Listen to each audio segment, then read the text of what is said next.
ಇಲ್ಲಿ ನೋಡಿ ಸರ್, ಆಡಳಿತ ಕಾರ್ಡಿದ್ದು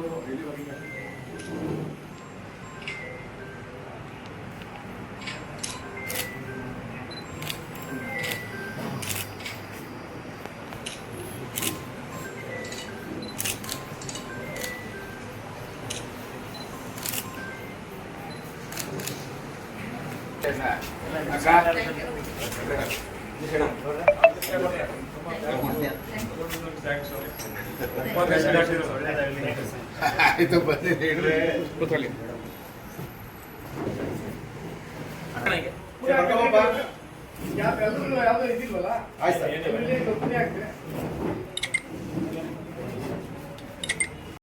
ಮಾತಾಡಿ. ಇವತ್ತಿನ ಚುನಾವಣೆ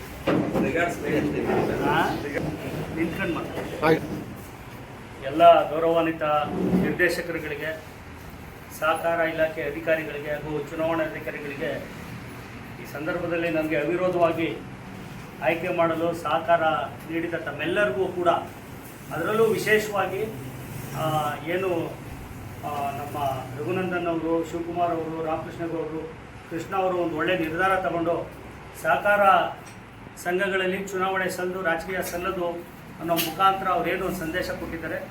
ನಾವೆಲ್ಲ ಇವತ್ತು ಅವ್ರಿಗೂ ಕೂಡ ಅಭಿನಂದನೆ ಸಲ್ಲಿಸ್ತಾ, ನಾನು ನನ್ನ ಸಾರ್ವಜನಿಕ ಜೀವನದಲ್ಲಿ ನನಗಿಂತ ಕಿರಿಯರಿಲ್ಲ ಅಂತಕ್ಕಂಥ ಒಂದು ತತ್ವವನ್ನು ಅಳವಡಿಸ್ಕೊಂಡು ಬಂದಿದ್ದೀನಿ. ಈ ಕುರ್ಚಿಲಿ ಕೂತ್ಕೊಳ್ಳೋಕ್ಕೆ ನನಗೆ ಯೋಗ್ಯತೆ, ಅರ್ಹತೆ ಇದೆಯೋ ಇಲ್ವೋ ಅನ್ನೋದು ನನಗೆ ಇನ್ನೂ ತಿಳಿದಿಲ್ಲ.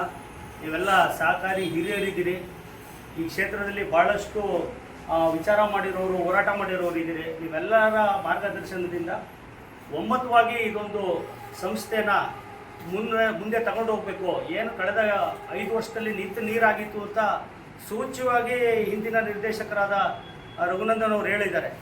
ಈ ರೀತಿ ಎಲ್ಲ ಕ್ರಿಯಾಶೀಲರಾಗಿರೋದ್ರಿಂದ ಏನಾದರೂ ಒಂದು ಅಭಿವೃದ್ಧಿ, ಪ್ರಗತಿ ಮಾಡೋಣ, ಅದಕ್ಕೆ ನಿಮ್ಮೆಲ್ಲರ ಸಹಕಾರ ಬೇಕು ಅಂತ ಕೇಳ್ಕೊತಾ, ಈ ಸಂದರ್ಭದಲ್ಲಿ ಅವಿರೋಧವಾಗಿ ಆಯ್ಕೆಯಾಗಲು ಸಹಕರಿಸಿದ ಎಲ್ಲ ನಮ್ಮ ಏನು 10 ಜನ ನಿರ್ದೇಶಕರುಗಳು ಹಾಗೂ ಈಗ ಒಮ್ಮತದ ನಿರ್ಧಾರ ಮಾಡೋಕ್ಕೆ ಸಹಕಾರ ಮಾಡಿದ ನೀವು 4 ಜನ ನಿರ್ದೇಶಕರುಗಳಿಗೂ ಹೃತ್ಪೂರ್ವಕವಾದ ಧನ್ಯವಾದಗಳನ್ನು ಅರ್ಪಿಸ್ತಾ ಇದ್ದೀನಿ.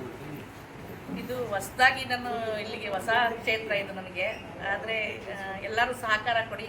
ಯಾವುದೇ ನನಗೆ ಮಾರ್ಗದರ್ಶನ ನೀಡಬೇಕಾದ್ರೂ ಮುಕ್ತವಾಗಿ ನಮ್ಗೆ ಮಾರ್ಗದರ್ಶನ ನೀಡಿ, ನಾನು ಎಲ್ಲರ ಅಭಿಪ್ರಾಯಗಳನ್ನು ಮನ್ನಣೆ ನೀಡ್ತೀನಿ. ಯಾವುದು ಒಳಿತೋ ಈ ಸಮಾಜಕ್ಕೆ ಅದನ್ನು ಖಂಡಿತ ಸ್ವೀಕರಿಸ್ತೀನಿ. ಎಲ್ರಿಗೂ ಧನ್ಯವಾದ.